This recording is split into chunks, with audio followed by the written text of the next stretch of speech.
before we really get into it, I just want to make a lot of things clear to just clarify a lot of things and make sure to keep the record straight because I kind of did a little bit of some falsehoods, but maybe not so many falsehoods. Let me explain. On the previous part, I said that the laws of God are written in our hearts only for Christians, and we Christians get an upgrade in that way. That was wrong, but also right at the same time. Let me explain. The passages I was thinking of were Romans 2:14 through 15 and Hebrews 8 through 10. Some people are new, so it's like, whoa, what? It kind of looks a little bit weird for some people. Basically, sometimes if I have the time to, especially if it's quite important to be specific, I'm going to read the passages that I just told you. Specifically, I go a little bit before and further than the general passage itself. So I said 14 through 15, but instead of that, we're going to read 12 through 16 to get a little bit more context of what's going on here. This is the ESV, and the title of it is God's Judgment and the Law. For all who have sinned without the law will also perish without the law, and all who have sinned under the law will be judged by the law.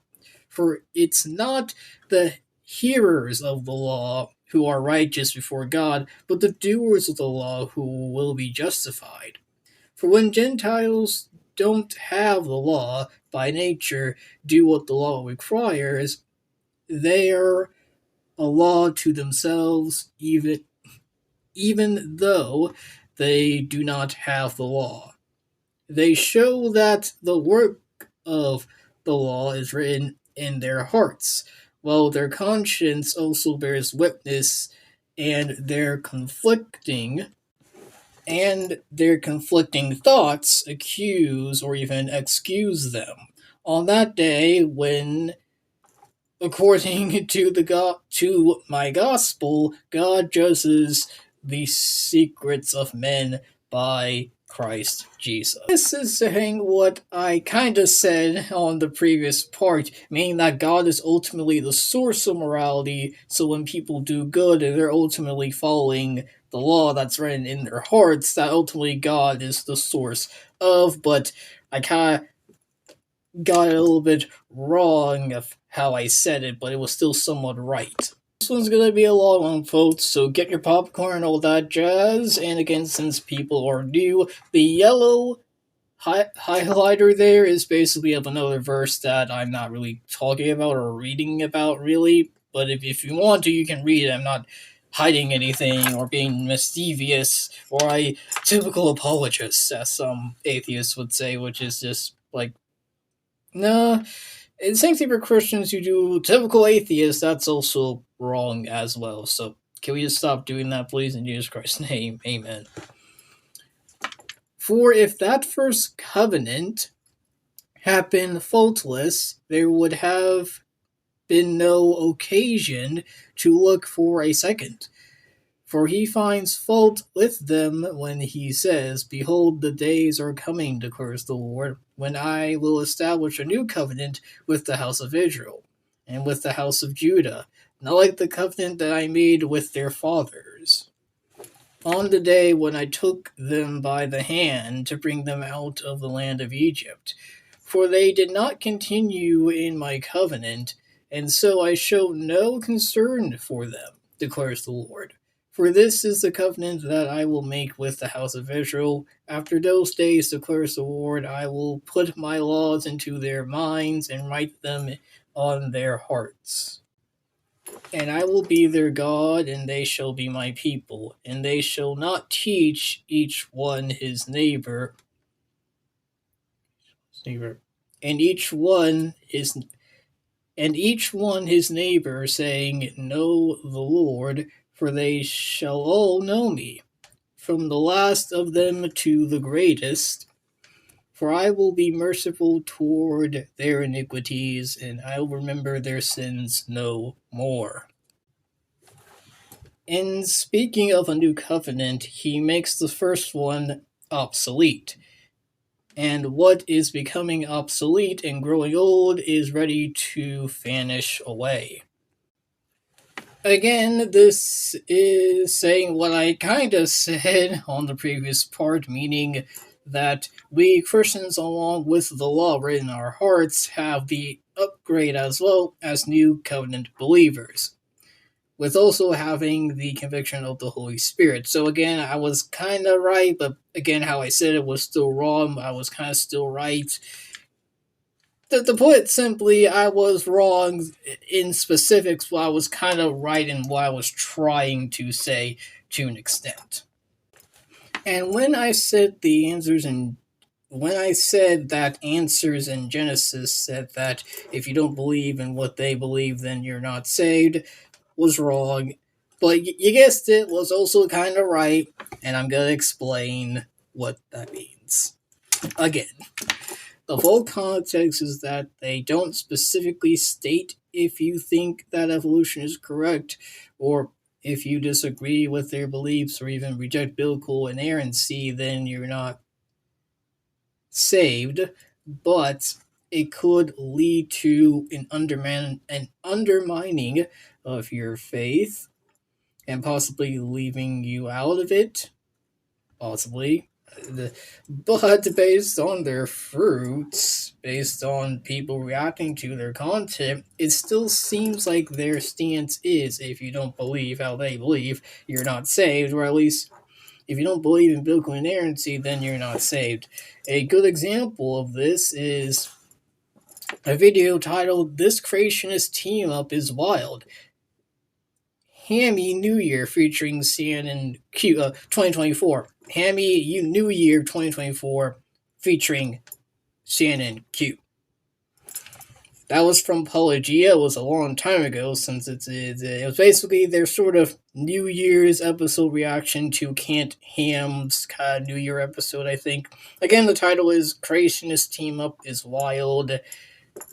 Hammy New Year 2024 featuring Shannon Q. I forgot specifically. It should be here, possibly. I think that's enough of clarification. Alright. Time to go back to the VTuber verse. See?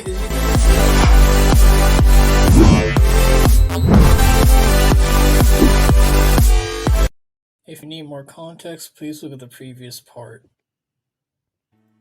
This, of course, Einstein hated because he said God doesn't play dice with the universe. Einstein was wrong. God does play dice. There are those atheists who claim that logic ought to forbid God, that belief in God is not merely unevidenced, but actually irrational. I was suggesting that somebody has I disagree with that one. I believe you can have a rational belief in God. I just don't believe that most God belief is rational.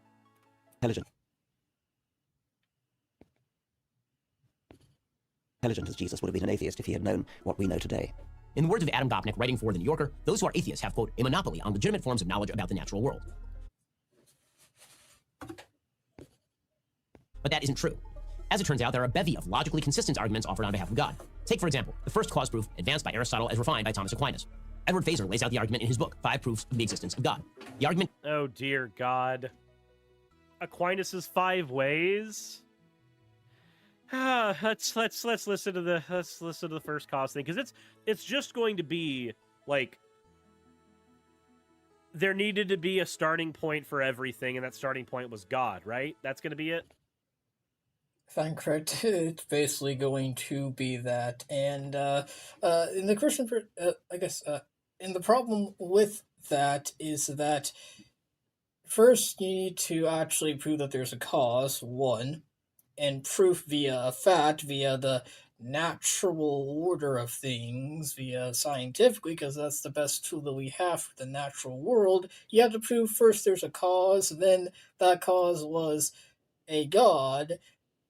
It had to be your particular god, and maybe even your particular interpretation of that particular god, of that particular religion. Which you just don't have, because at least in the Christian sense, it's ultimately faith and not facts. So, I'm not saying you can't necessarily prove that, but you're most likely not going to, because it's just faith, mainly. And I already talked about more about how that works already. It goes something like this. First, change exists in the world, but all change is the actualization of a potential for that change. So if something is changing, it's because there was a potential for that change in the thing. No potential can be actualized unless something already actual actualizes it. So that means that all change is caused by something already actual. This means...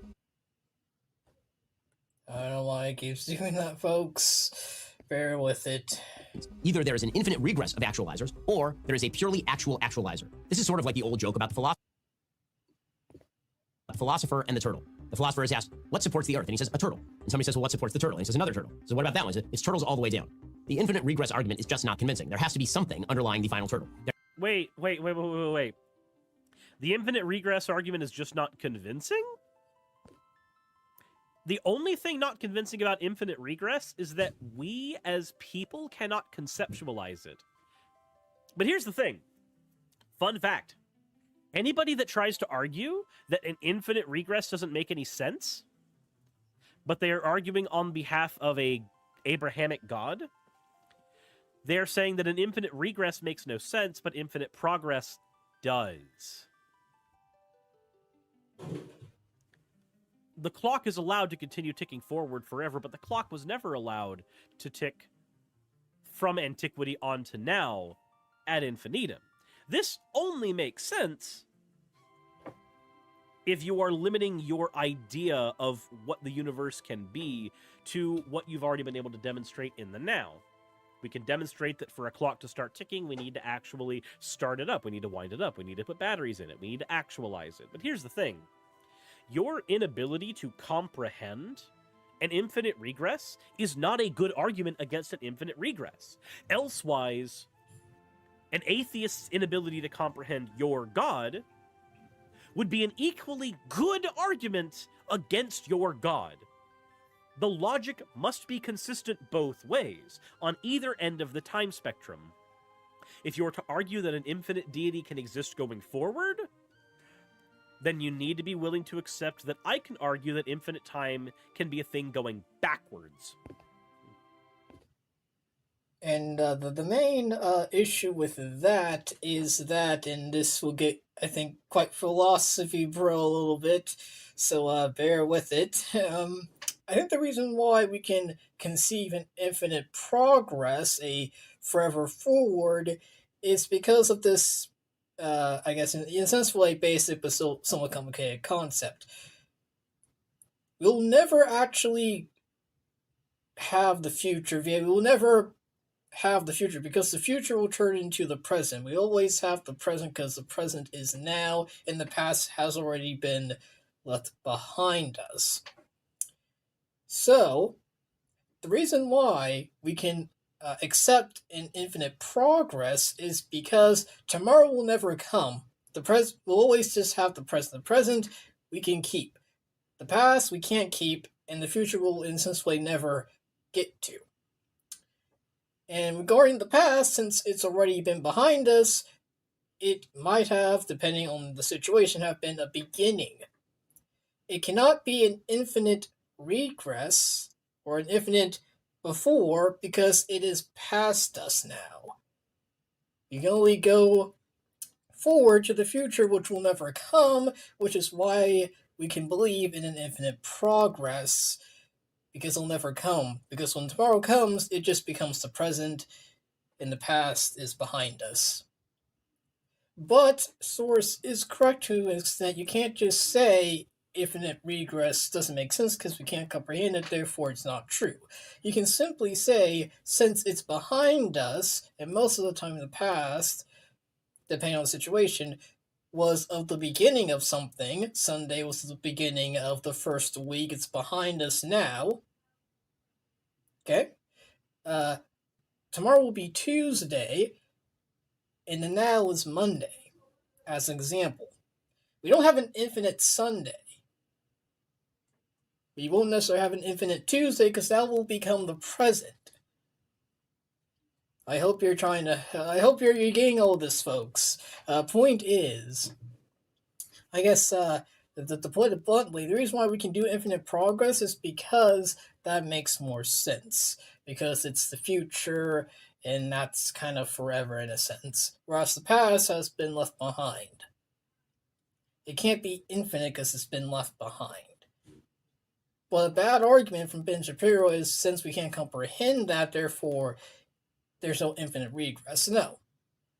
The reason why there's no infinite regress is because it's behind us, basically.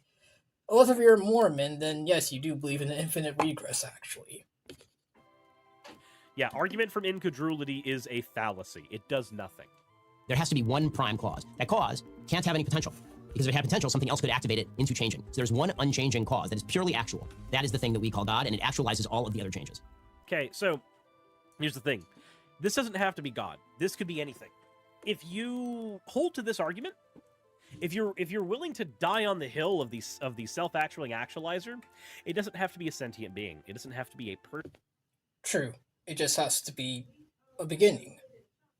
And basically, you know, the beginning was the singularity. Sorry, the singularity. Which, you know, I can say behind that singularity by faith, spiritually was God, but I can't prove that via facts of, via naturally, via scientifically, because it's just a totally different tool. Person doesn't have to be a thing that thinks. It merely has to be a being made of motion, a being made of realized potential. Where that is all it is. Consider it, if you will, the Platonic ideal of realized potential. That's all it needs to be. To argue that it is a god, to me, it would be arrogance. To say it must be. Because of the hoops that you have to go through, and you have to prove multiple points, and all those points have to make sense. It just wouldn't work because it's ultimately faith, not facts. I can't know that. You can't know that. The only difference between the two of us is I'm being honest.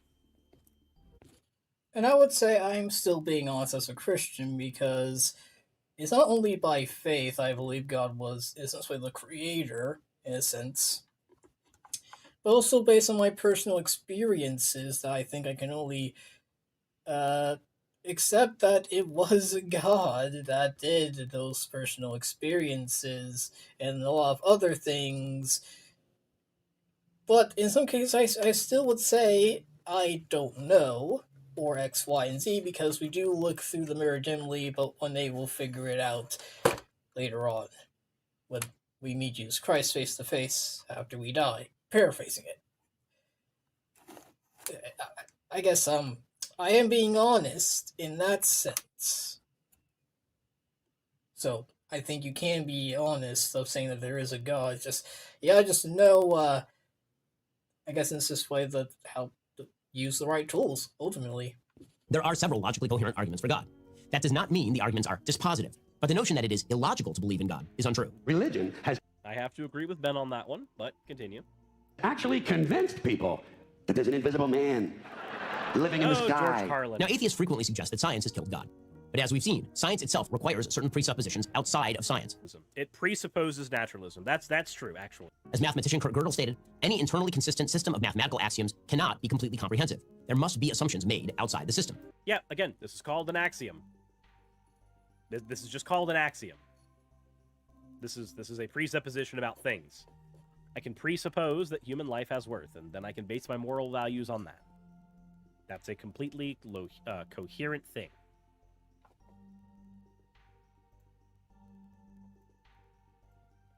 Atheists claim that the evolutionary process relieved the need for God. After all, if God wasn't directing the process of the creation of human beings in the literalistic interpretation of the biblical creation story, who needed God? The problem, of course, is that evolution is an extraordinarily complex process that does not forestall the possibility of a directing hand. Stephen Meyer, an intelligent designer. This one is also true.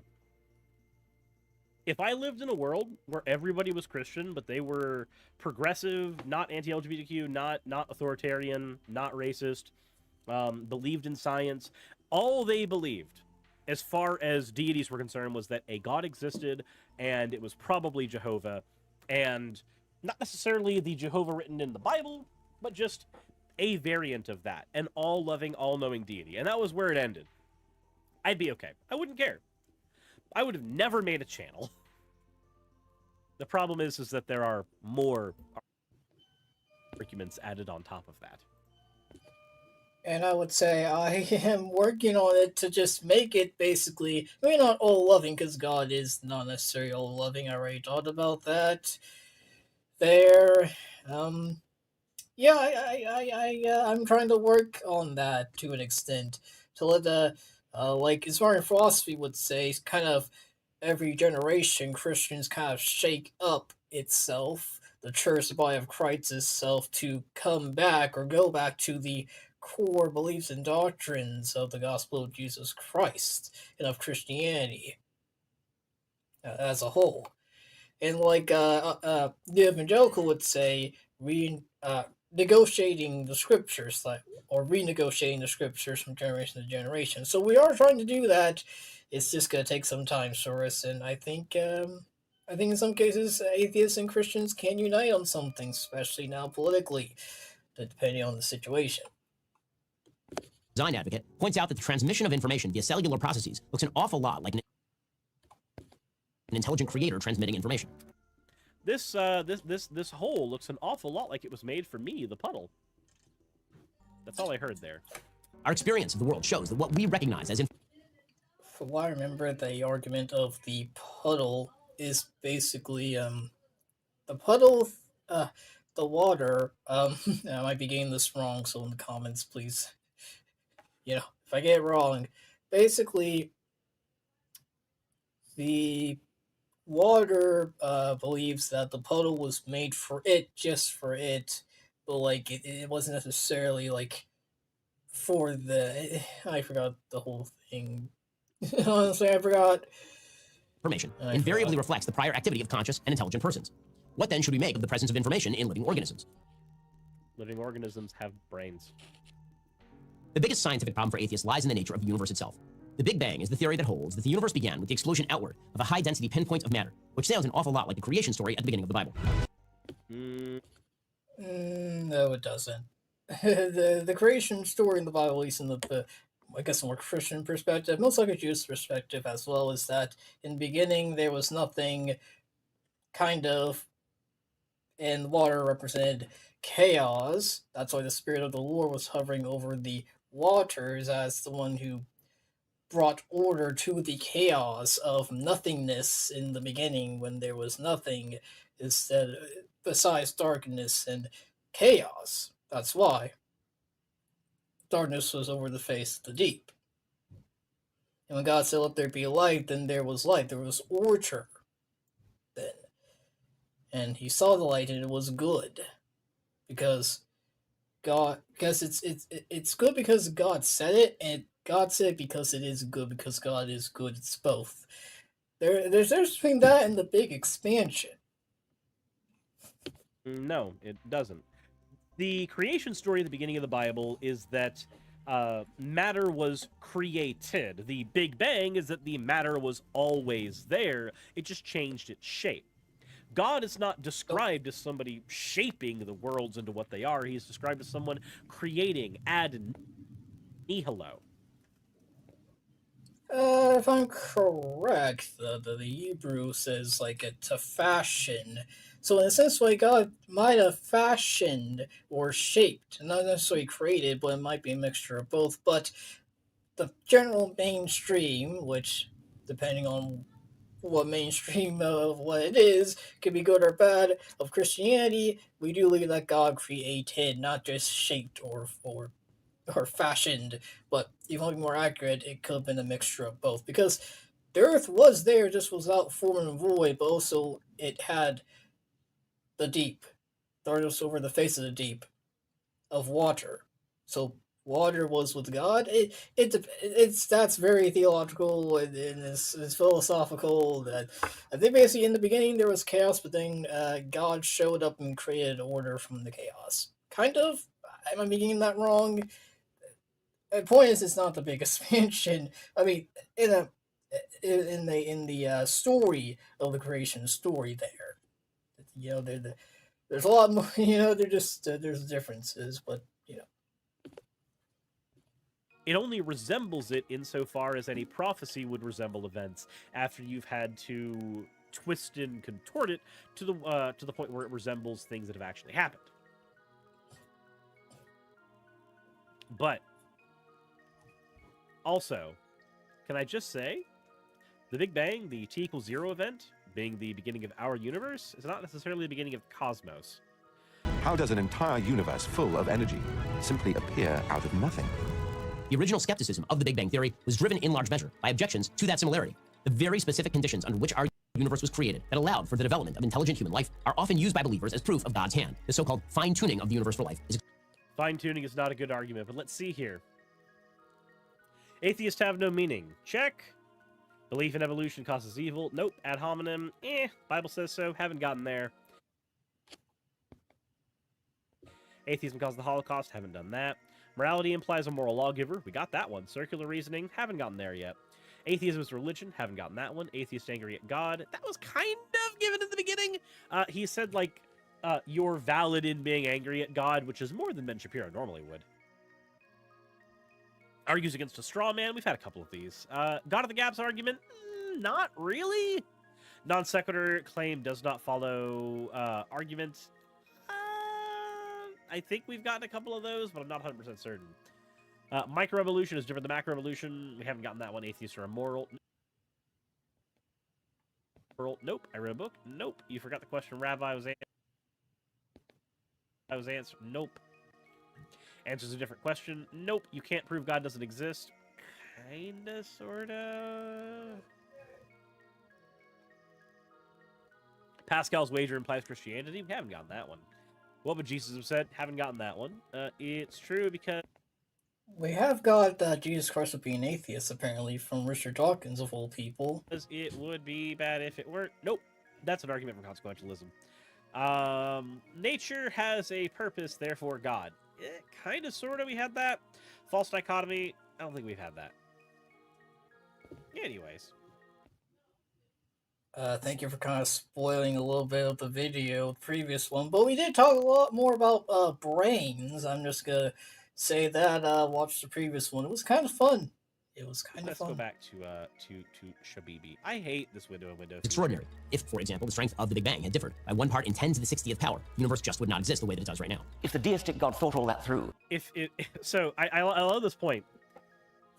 If the Big Bang had been different, the universe would have been different. Yeah, no shit, Sherlock. Who cares? Then the people in that universe would be having a different conversation, or the same conversation. If your mom and dad... If things had been different, the future would have been different. Yep, congratulations. You figured out time travel. Who cares? And set up the laws of physics, then he would have to be damn clever. Atheists claim that just because you won the lottery doesn't mean that you won because somebody intended for you to win the lottery. Somebody had to win.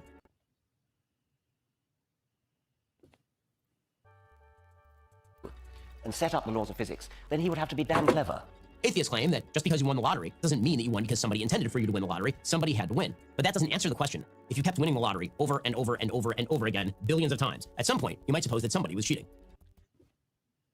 Yeah, to an extent you would assume there might have been some corruption or cheating or something, or maybe, just maybe, you're just really good at winning the lottery somehow.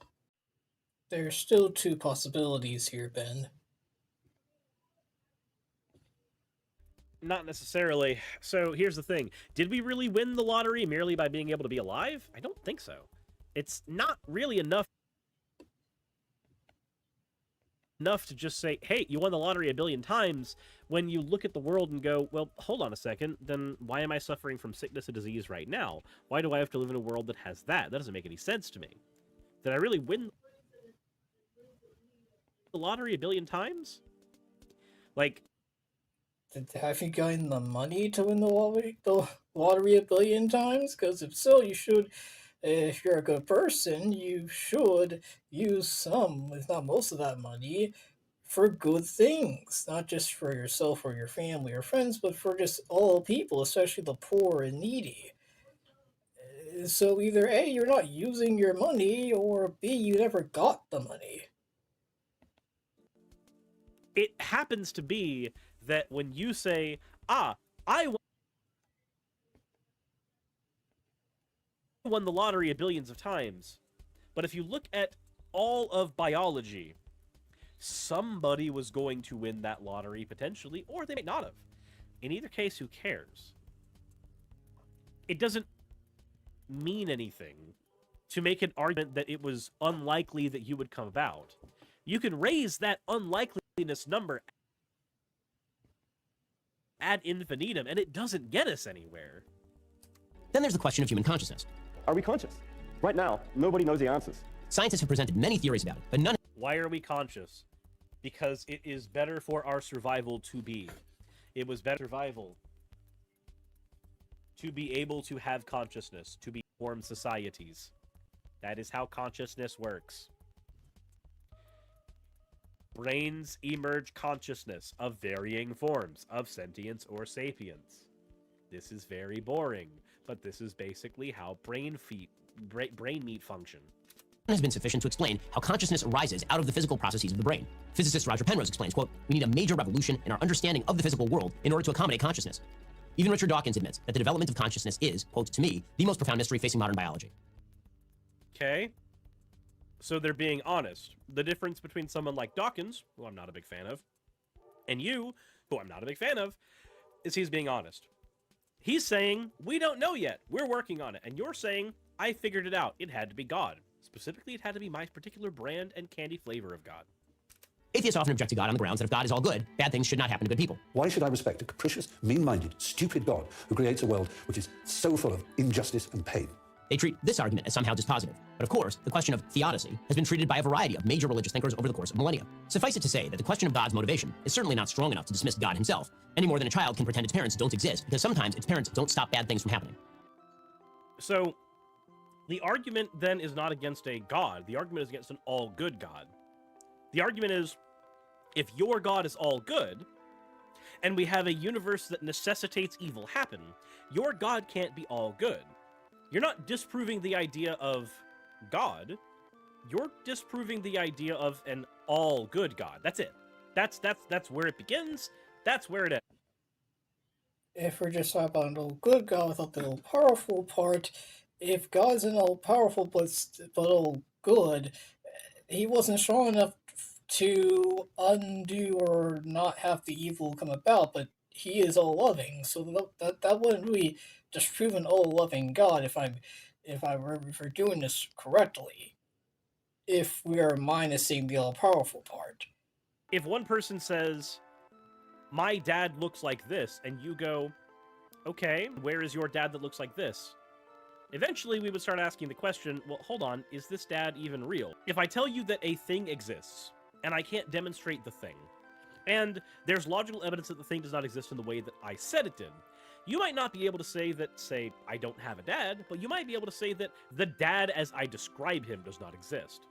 That's what most atheists are doing here. They don't believe in a God in general, but they very specifically don't believe in your version of a deity. Atheists commonly turn to the sins of believers to explain why they oppose belief in God. This is a key point from people like Sam Harris or Richard Dawkins. If religion is good, why are religious believers often so bad? And that's why religion is evil, because it can make you do evil things, believing that they are good. Of course, one could ask this about any philosophy. Most I have to agree with Ben here. Like I said earlier, any ideology can turn somebody bad. Any ideology can turn somebody evil. It just so happens that the majority of people in the world are religious, so the majority of our sample size when it comes to evil is going to be religious. people are in fact sinful and wicked and have the capacity for good. The question is whether there is a philosophical connection between the religion and what its purported believers do. And more deeply, how are we supposed to judge whether the religion is promoting something morally good or evil without another frame of moral reference? And herein lies the deepest problem of atheism. It cannot establish a moral framework. There is no way to bridge the gap between what is and what ought to be. Well, mainly because with atheism, that's not its function. Its function is answering the question, do you believe in God? And the answer is no. That's basically it. But some atheists might still have the good parts of the morality of Christianity, as they would say it, while still not believing in the God that they believe is hypocritically not following the moralities of Christianity. Doesn't need to, though. Again, there are different forms of morality. Some are objective, some are subjective, some are anti-realistic, some are error theorist. It doesn't matter. Your incredulity at an atheist's ability to create a moral structure that is coherent is not a good argument against the ability for an atheist to create a moral structure. It doesn't mean jack. Atheists can make suggestions, of course. They can express opinions on the matter and act morally and decently by the metrics of their society. But atheism itself can make no self-sustaining moral claims on human beings. No, they can't, but that's what axioms are for. We don't have to make self-sustaining claims, Ben. We just have to have axioms. Does human life have value? Cool. Should we... If human life has value, then it follows that we should increase the amount of human life because it has more value. And we should make sure that humans who exist in the world are able to have a better time with their life that they have. That human life has value, so we should give that human life a certain quality to it. We should increase the amount of humans in the world and increase the quality of life. That's where we sit. Anything that preserves human life and increases the quality of said human life, those flow from the axiom that humans have value. That's as far as that has to go. We could take a shit ton. We could take a shit ton of moral propositions from that stance. Said, what is value?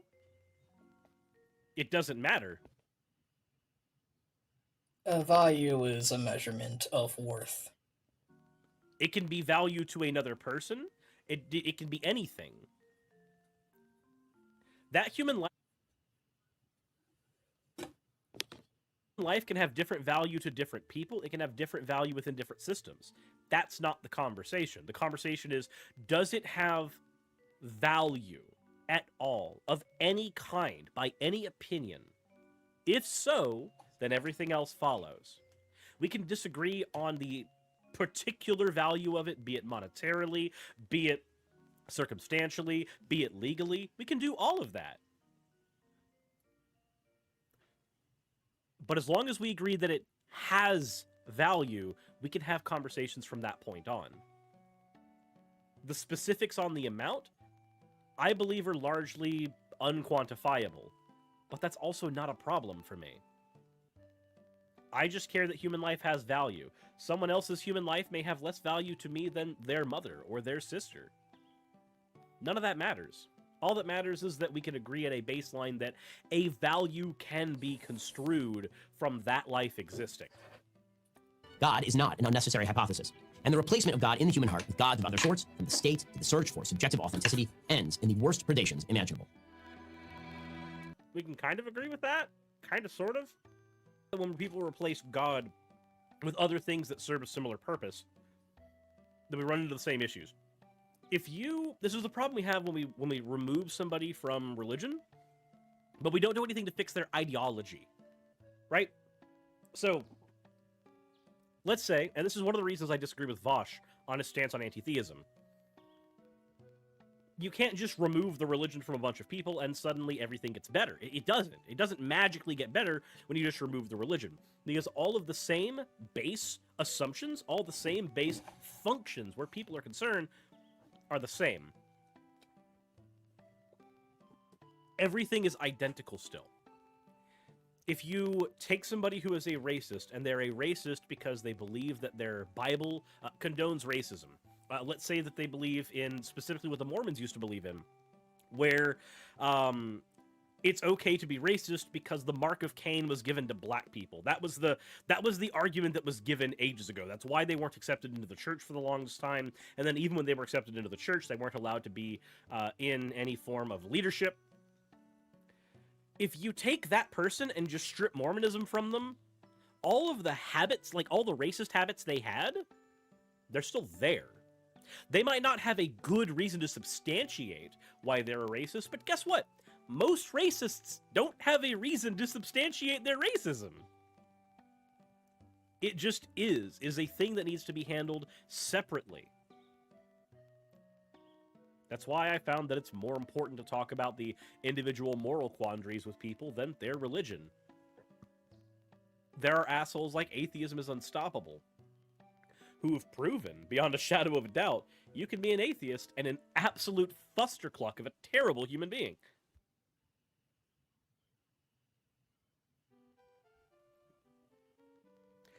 Removing religion can be a component of changing somebody's life for the better,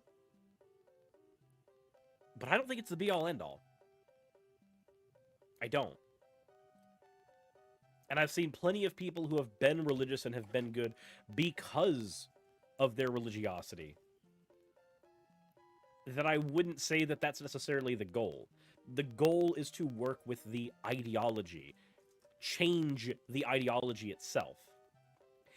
You do a lot more good when you convince the Mormons to stop being racist per their religion than you do by just deconverting a handful of Mormons. But that's my take there. And maybe I'm wrong.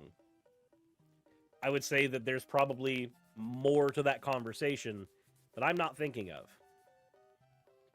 But still. So, but they've been racist in the first place, so they hadn't been indoctrinated into Mormonism in the first place? Not necessarily an important part of the conversation. I say that because we're less concerned with the thing that causes it and more concerned with how to fix it. Mormonism being the thing that got you to believe in something that is racist just informs us as to what we need to change. If we can't get somebody to stop believing in a god, which we can't do, we don't have the ability to do that. You don't have the ability to change somebody's belief. Which I really don't get. If anybody knows how that works, feel free in the comments. But I just also wanted to say, racism is stupid, but you can't fix stupidity. And a deity, what can we do to remove the racial component to their thinking? Well, you can try to knock it out of the dogma, and dogma then becomes the conversation. You focus on the dogma, you focus on the literature. The actual belief in the deity, even the proclivity for religiosity, didn't inform it as much as the dogma that existed within that. A pretty good example of that would be the Westford Baptist Church, which their dogma is not the religion of Christianity. No, it's not. But the dogma was really the main problem. Them being Christian wasn't necessarily the problem, even though they weren't really Christian. But the point is, it was mainly their dogma that was the big problem at the end of the day. The dogma that was not Christian at all.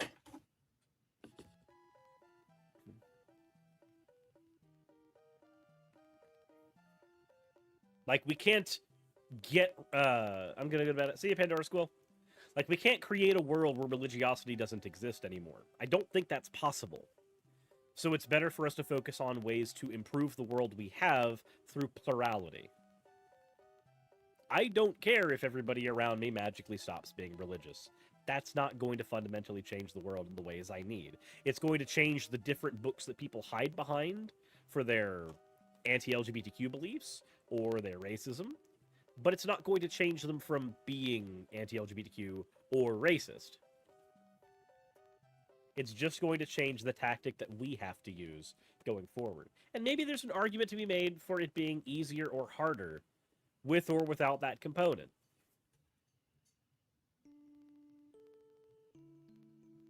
But as I don't have an objective way to measure that, then I'm not going to engage in that what if.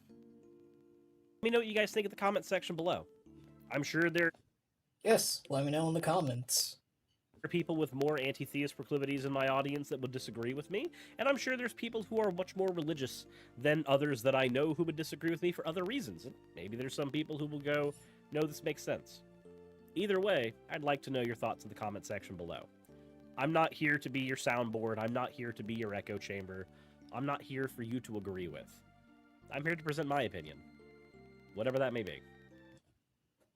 And I would say, in a similar sense, I'm not here to replace the Bible or God or anything like that. I'm here to present the idea that is, I think, biblical and is from God, that you can agree with atheists. Though I would say with Suris, in this particular video, I agreed on some, but not on others. But overall, the point of this video is how to agree with atheists while still believing in God. Hey, real quick, if you want to dedicate your life to Christ, aka get saved, or if you're a backslider and want to rededicate your life to Christ, or if you want the baptism of the Holy Spirit with the evidence of speaking with tongues, those prayers are in the description down below.